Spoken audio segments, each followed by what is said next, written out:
Hey guys, I'm Shayan. Welcome back to my second video tutorial. In this part, we're dealing with HTML. Okay, I hope you will enjoy this tutorial. If you want to see more videos about web development, you can subscribe to the channel. If you are ready, let's get started.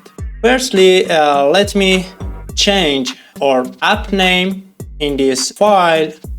We can change our app name like okay.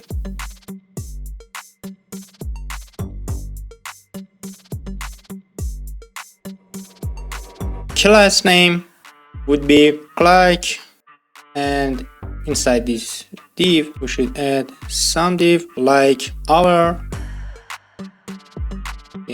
HR. So we should add ID same as class name, minutes, and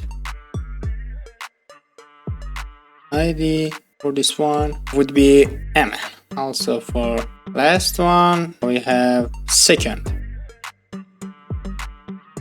and inside this we should add